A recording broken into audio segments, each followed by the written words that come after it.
Madame, Monsieur, bonsoir et bienvenue sur le plateau d'Al-Mouatine. Nous avons ce soir avec nous Philippe Liénard. Philippe Liénard qui est avocat, franc-maçon au grade, écrivain et qui a déjà écrit pas mal de livres, entre autres.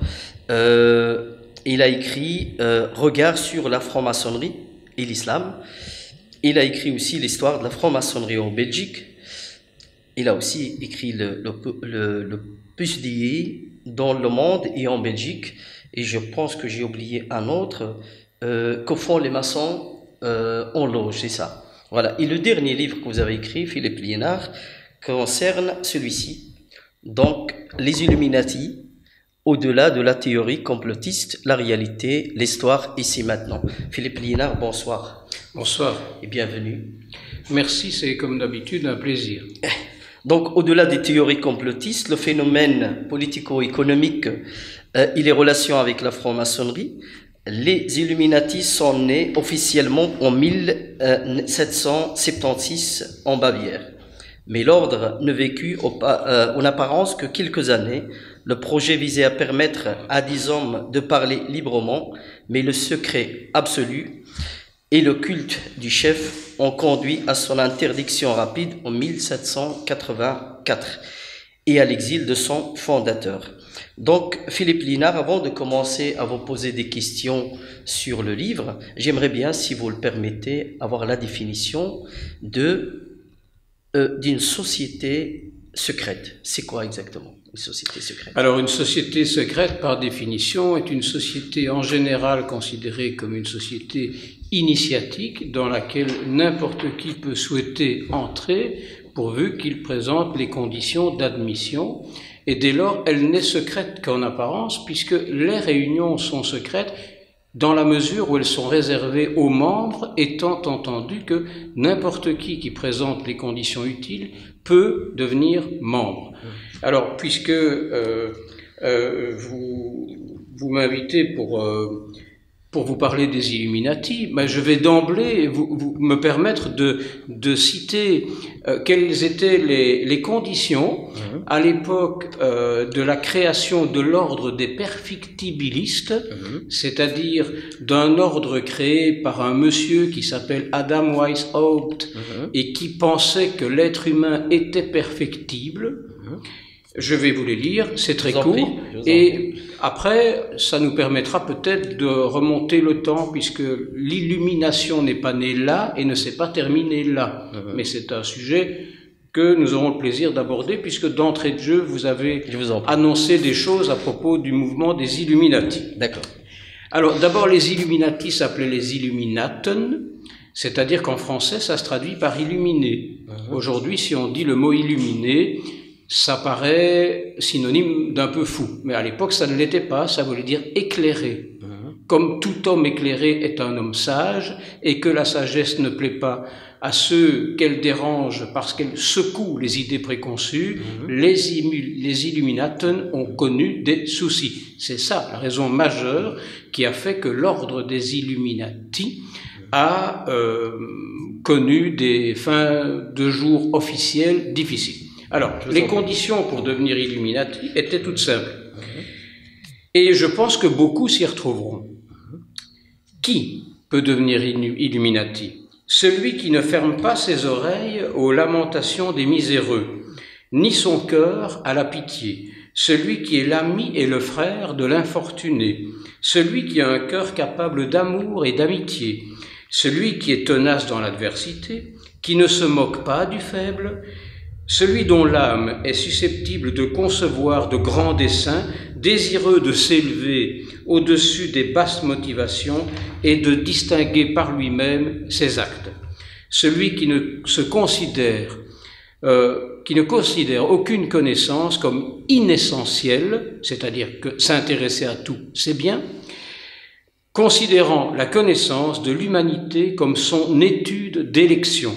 Celui qui, lorsque la vérité et la vertu sont mises en doute, rejette l'approbation de la multitude, est assez courageux pour suivre ce que lui dicte son propre cœur, celui-là est le candidat approprié. La doctrine ou la philosophie des Illuminaten, c'était de proposer aux gens un cheminement initiatique de sagesse pour leur permettre de s'éclairer, d'éclairer la société et de la transformer en l'améliorant. C'est aussi simple que ça. Ce sont des valeurs, disons, humanistes que vous avez citées là. Alors, qu'est-ce qui a fait justement que le sens de ce mot a été dégradé et transformé justement à une sorte d'ordre dangereux qui menace justement l'humain, ou l'être humain au niveau mondial? Alors, je pense que, voilà, d'abord je referme ce livre puisque je voulais juste vous lire ça dans la mesure où j'en avais l'opportunité. Vous parlez de dangerosité. Oui. Il faut remettre les choses dans leur contexte. Les Illuminati, appelons-les comme ça puisque c'est sous ce nom-là qu'on connaît le mouvement aujourd'hui, les Illuminati ont donné une mauvaise impression parce que des anti-francs-maçons et des anti-Illuminati, essentiellement deux jésuites, Baruel et Robison, ont écrit des livres qui parlaient d'un complot mondial, qui disait que les Illuminati et les francs-maçons d'ailleurs s'infiltraient partout en vue d'instaurer une société nouvelle, mais pas d'une manière positive, d'une manière contraignante. Ça n'a jamais été la réalité. Mais dans l'imagerie populaire, c'était tentant d'imaginer qu'il puisse y avoir des mouvements secrets qui, d'une manière ou d'une autre, ourdissaient des complots pour diriger le monde. Alors, ça n'a jamais été la réalité, mais c'est passé. Ces écrits anti-Illuminati, qui donnaient aux Illuminati une importance prépondérante dans la Révolution française, qui donnait aux Illuminati une importance essentielle dans la création des États-Unis et dans leur indépendance en 1776, ces écrits-là sont passés. D'ailleurs, c'est simple. Robison a écrit à l'époque au président George Washington pour dire « mais il y a quelque chose qui ne va pas chez vous, vous avez des Illuminati ». Washington a répondu « ben non, il n'y a pas d'Illuminati chez nous ». Puis Robison a insisté, il a écrit au président suivant, qui était Thomas Jefferson, en posant la même question et en envoyant ses livres. Et Jefferson a dit autre chose. Il a dit, mais peu importe qu'il y ait ou qu'il n'y ait pas des Illuminati, peu importe, ces gens ont été pourchassés, ces gens ne voulaient que le bien, ne voulaient qu'une société meilleure, ne complotaient en rien du tout, mais dérangeaient, et ça, nous, Américains, nous sommes ouverts à toutes les idées qui font progresser l'humanité. Il suffit de faire un tour, par exemple, sur les réseaux sociaux pour voir qu'il y a énormément, c'est par milliers de sites, etc., qui éventuellement parlent très très mal des Illuminati. Est-ce que les Illuminati existent encore? Et à votre avis, pourquoi ils continuent justement à hanter les esprits jusqu'au jour d'aujourd'hui, surtout chez les jeunes? Oui. Alors, les Illuminati inspirent la peur ou l'inquiétude ou suscitent la curiosité parce que c'est mystérieux. Alors, soyons clairs immédiatement, l'ordre des Illuminés de Bavière est effectivement et officiellement mort en 1785. Mais officieusement, il a continué d'exister, puisque un certain nombre de personnages, les idées des Illuminati étant particulièrement séduisantes, parce qu'en Allemagne, cette époque était l'époque des Lumières, on appelait ça Aufklärung, et en France on appelait ça le siècle des Lumières, les idées des Illuminati ont été séduisantes et ont séduit. On séduit Benjamin Franklin, on séduit un certain nombre de personnages que je peux vous citer et qui à l'époque ont joué des rôles dans la Révolution française, que ce soit Marat, que ce soit Mirabeau, que ce soit Camille Desmoulins, que ce soit Saint-Just, que ce soit Danton, que ce soit Robespierre, qui était relativement complaisant à l'égard des Illuminati, que ce soit Barrère ou Choderlos de Laclos. Beaucoup de révolutionnaires intellectuels et éclairés étaient proches des idées des Illuminati. Donc, cette séduction intellectuelle à continuer et à perdurer. Aujourd'hui, vous parliez des réseaux sociaux tout à l'heure. Tout à fait. Aujourd'hui, et pas que depuis aujourd'hui, depuis hélas quelques années, des mouvements Illuminati nouveaux ont vu le jour à travers un certain nombre d'orientations complètement différentes. Vous avez par exemple la Ligue mondiale des Illuminati qui a vu le jour en 1893, 1893. Elle n'a aucun impact, mais elle a fait parler d'elle. Pourquoi? Parce que les membres de cet ordre-là, qui n'étaient que folkloriques, se sont intéressés à tout et à n'importe quoi, et ça a donné du grain à moudre à ceux qui disent « mais les Illuminati font n'importe quoi ». Mais ce ne sont pas des Illuminati. Vous avez eu l'ordre des Illuminati dit de Tulbur. Alors Tulbur, c'est qui, c'est quoi? Ça, c'est né plus récemment, c'est en 1988. Alors Salomon Tulbur, ben, c'est celui qui a provoqué cette vague exponentielle sur les réseaux sociaux de délire en tout genre. Parce que Tulbur n'avait pas autre chose pour ambition que de créer, enfin d'imaginer la création d'un gouvernement mondial. Mais ce gouvernement mondial n'a jamais existé. Par contre, il s'est fondé sur des théories d'économistes américains, belges, français, qui sont ce que l'on appelle des anarcho-capitalistes, qui imaginent un gouvernement mondial réduit à sa plus simple expression, avec des gens qui ne paieraient pas d'impôts et qui vivraient dans un libéralisme total. Ces Illuminati-là n'existent pas non plus. Ce ne sont que des sites internet où on trouve de tout, y compris des arnaques, y compris des promesses, des contrats, des machins, des diplômes en tout genre qui n'ont aucun sens.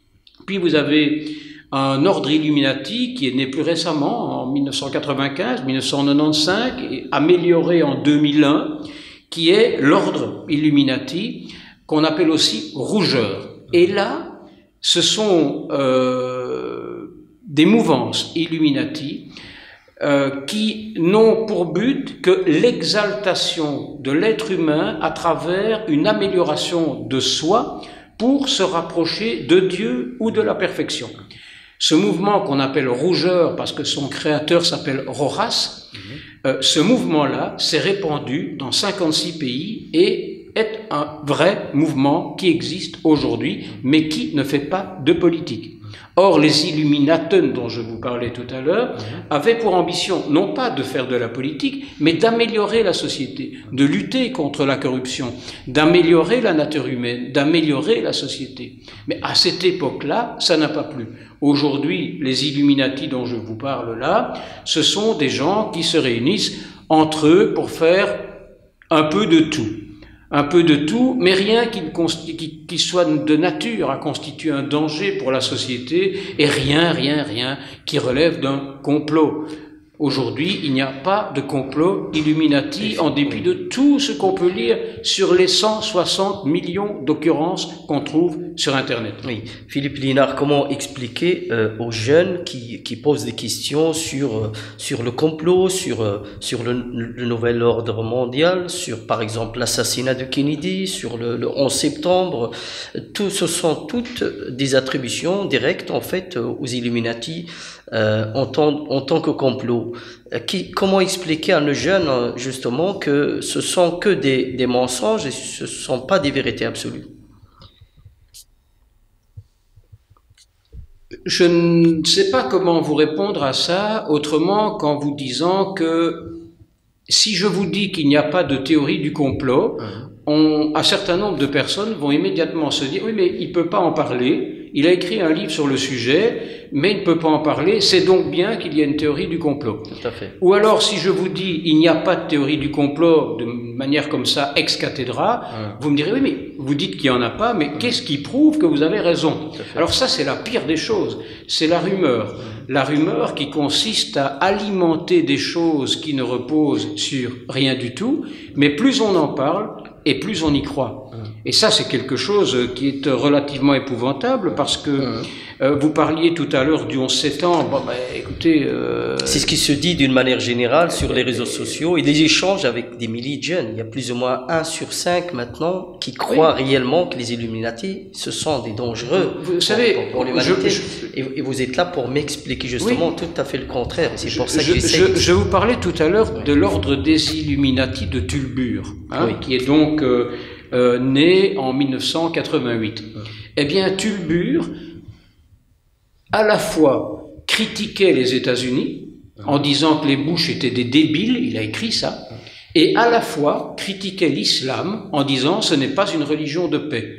Donc, il n'est, je dirais, ni du côté de ce qu'on dénonce comme étant un impérialisme, ni du côté de ceux qu'on a accusés de n'importe quoi en mélangeant tout et son contraire.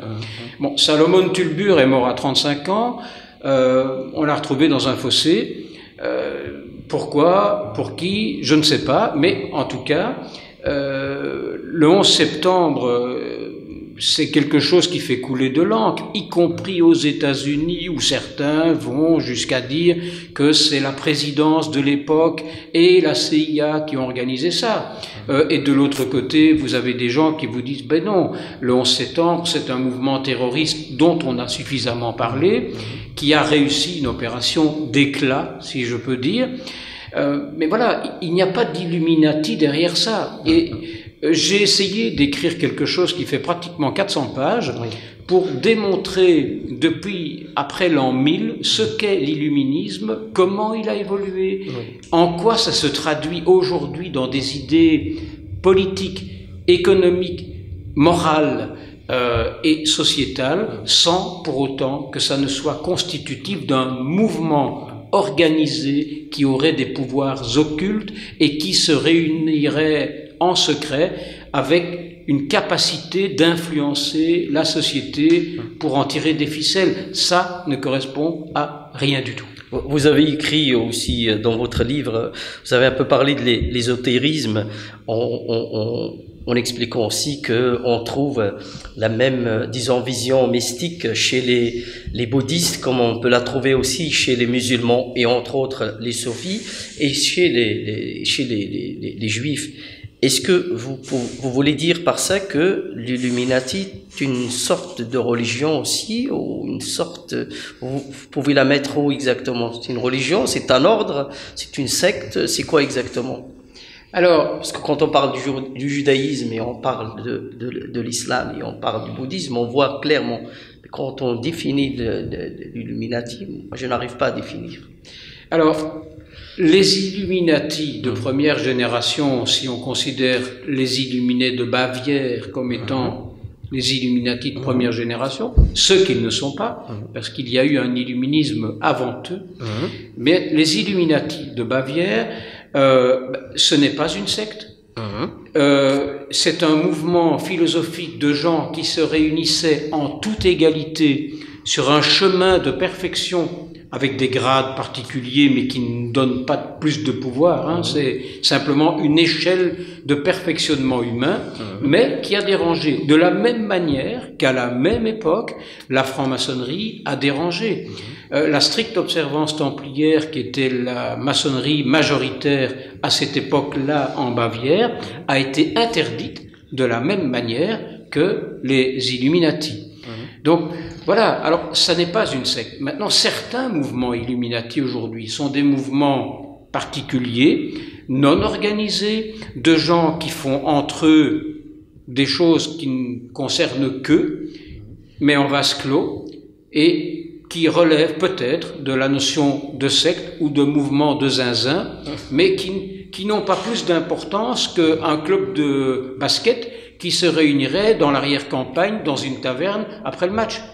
Et quel est l'impact des Illuminati sur la franc-maçonnerie? Parce qu'on sait qu'il y a quand même pas mal de maçons qui sont chez les Illuminati. Alors, à l'époque des Illuminaten, donc à partir de 1776, 1776, à peu près tous les Illuminati étaient francs-maçons et inversement. Et cette mouvance éclairée, je rappelle que le mot Illuminati, c'est le pluriel de illumino, qui veut dire éclairer tout de même. Cette mouvance-là a fortement séduit les intellectuels, pas que les francs-maçons. Beaucoup de gens ont été séduits par ce mouvement de gens éclairés. Alors oui, à l'époque, les uns faisaient partie des deux mouvances. Ça n'était pas un empêchement, ça n'était pas interdit non plus. Mais aujourd'hui, puisqu'il n'y a plus de mouvement Illuminati organisé, il n'y a plus non plus de double appartenance entre les francs-maçons qui seraient ou pas des Illuminati, avec une exception. Tout de même, c'est ce que je vous ai qualifié tout à l'heure de rougeur, cet ordre Illuminati moderne, né en 1995, qui a fleuri essentiellement au départ en Amérique du Nord, qui s'est répandu en Amérique latine. Ce mouvement-là comporte effectivement un certain nombre de francs-maçons qui sont déçus de la maçonnerie, ou plus généralement de gens qui sont déçus par les valeurs spirituelles véhiculées par d'autres mouvances, qu'elles soient catholiques, qu'elles soient judaïques, qu'elles soient musulmanes. Ces déçus-là cherchent des valeurs nouvelles dans quelque chose qui ne leur apporte probablement pas grand-chose, mais ça c'est mon avis personnel, parce qu'aujourd'hui les Illuminati n'ont plus aucune espèce d'importance. C'est un souvenir dans la mémoire collective, mais qui revit à travers des réseaux sociaux qui leur donnent une importance qui n'existe pas et qui leur donnent des contours qui ne correspondent à rien du tout. Et vous avez aussi parlé des Rose-Croix dans le livre. Est-ce que c'est un phénomène? Quelle est la relation qu'il a, donc ce mouvement, ce groupe, ce phénomène avec la franc-maçonnerie d'abord, et puis aussi avec les Illuminati? Alors, j'ai parlé des Rose-Croix parce que à un moment, l'Église catholique a considéré les mouvements Rose-Croix comme étant des mouvements illuministes. Pourquoi? Parce que cette mouvance qu'on a qualifiée de Rose-Croix comportait des gens qui se réunissaient à couvert de quoi? À couvert des espions, pour discuter à nouveau librement, en toute égalité, de choses et d'autres qui ne relevaient pas de la politique et pas du complot, mais on a associé, parce que ça faisait bien de le dire comme ça, les Rose-Croix aux Illuminati, alors qu'il n'y a pas d'illuminisme dans le rosicrucianisme, excepté peut-être un point commun, qui est le mysticisme, parce que certaines tendances Illuminati sont mystiques. Mais le mysticisme ne gêne personne, c'est pas les soufis qui vont me contredire là-dessus, c'est pas un certain nombre de francs-maçons qui me contrediront là-dessus non plus. Le mysticisme est une forme d'exaltation de la personne humaine à travers une transcendance, ça ne gêne personne, c'est indicible et c'est personnel. Philippe Liénard, on parlait tout à l'heure justement des deux explications que vous avez données sur les Illuminati. Vous distinguez les mystiques et les scientifiques. Est-ce que vous pouvez rapidement, brièvement nous en parler? Oui, il cohabitait deux tendances au sein du mouvement des Illuminati. Certains qui se trouvaient plus à l'aise avec un certain mysticisme, et ceux qui étaient totalement étrangers à ça parce que athées. Le fondateur Adam Weishaupt a été nourri au grain par les jésuites, conservait donc un certain nombre de réflexes d'approche qui étaient empreints de mysticisme, et il s'est adjoint très rapidement le baron von Knigge, qui a été recruté parmi les francs-maçons d'ailleurs, et qui est devenu Illuminati, et qui lui était complètement athée. La cohabitation de ces deux tendances-là ont fait que les Illuminati se sont organisés dans un système de grades, dont les premiers grades étaient empreints de mysticisme, et les suivants empreints de franc-maçonnerie. Oui. On dit aussi que le premier roi des Belges avait une histoire avec les Illuminati. Alors, bon, l'histoire du premier roi des Belges avec les Illuminati tient en ceci, c'est que Adam Weishaupt, quand l'ordre a été dissous par deux édits de Charles Théodore de Bavière en 1784 et puis en 1785, eh bien, Adam Weishaupt a d'abord fui à Ratisbonne, puis s'est réfugié à Vienne, et puis s'est retrouvé à Gotha. Alors là-bas se trouvait un duc, ce duc qui s'appelait donc Ernest de Saxe-Cobourg-Saalfeld, et Ernest de Saxe-Cobourg-Saalfeld est le papa de François de Saxe-Cobourg-Saalfeld, et il se fait qu'il est aussi l'oncle de Léopold Ier de Saxe-Cobourg-Gotha, puisque les Ernest de Saxe-Cobourg-Saalfeld sont devenus de Saxe-Cobourg-Gotha ensuite. Ils ont reformé une dynastie, et donc, clairement, il n'y a pas de lien direct. Le précepteur et le responsable juridique de Ernest II de Saxe-Cobourg était Adam Weishaupt, le créateur des Illuminati, oui. Et il se fait que l'oncle d'Ernest, c'est Léopold Ier, le premier roi des Belges. Alors, il faut savoir que cet Adam Weishaupt, à l'époque, avait un pouvoir immense, parce que lui qui venait de cet ordre Illuminati dissous, on lui a confié 2 responsabilités extraordinaires. La première, c'était celle d'être conseiller holiste. Alors le conseiller holiste, c'était à l'époque celui qui arbitrait les litiges entre les seigneurs qui se disputaient pour des questions de fief. C'était un pouvoir qui est équivalent aujourd'hui du premier magistrat de la Cour suprême aux États-Unis. Et sa deuxième fonction, c'était de diriger les affaires civiles de la ville de Venise, où s'est implantée une section Illuminati après. Ah, ok. On parle aussi de la Révolution française et de l'implication des Illuminati dans cette révolution. Qu'est-ce que vous pouvez nous dire par rapport à ça? Alors, vous parlez de la Révolution française en une demi-minute est un sujet qui est tellement vaste que je vais essayer d'être extrêmement synthétique. Tout à fait. Dans les révolutionnaires français, certains vous diront, ce sont les francs-maçons qui ont fait la révolution. C'est pas vrai. C'est ce qui se dit, oui. D'autres vous diront, ce sont les Illuminati qui ont fait la révolution. C'est pas vrai non plus. Par contre, ce qui est vrai, et j'en parle en le démontrant dans mon livre, et de grâce, ne me croyez pas, vérifiez tout, achetez le livre ou ne l'achetez pas, prenez note des références en bas de page et vérifiez tout ce que je vous dis. Eh bien, à l'époque de la Révolution française, s'est créé à partir d'une loge qui s'appelait les Vrais Amis, un groupe de réflexion qui s'appelait le groupe des Philalèthes. Ce groupe des Philalèthes réunissait les Illuminati et les francs-maçons qui étaient Illuminati. Ça ne veut pas dire pour autant que ces gens ont fait la révolution, mais ils ont participé à la révolution. Quand je vous dis qu'ils n'ont pas fait la révolution, je vais vous prendre 2 chiffres.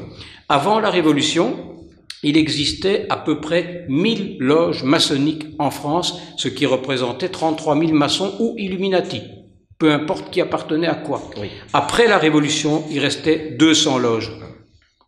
Donc, vous voyez que les premières victimes de la Révolution ne sont pas ceux qu'on pense. Cela étant dit, il y avait des gens qui étaient clairement Illuminati lors de la Révolution. On pense à Mirabeau, qui a été envoyé par Talleyrand, qui était franc-maçon aussi, qui a été envoyé à Berlin et qui a été chargé d'étudier le phénomène d'Illuminati. Et Mirabeau a écrit des lettres. Mirabeau portait un nom, parce que tous les Illuminati portaient des noms codés. Il s'appelait Léonidas. Le créateur des Illuminati portait un nom codé, Adam Weishaupt, qui s'appelait Spartacus.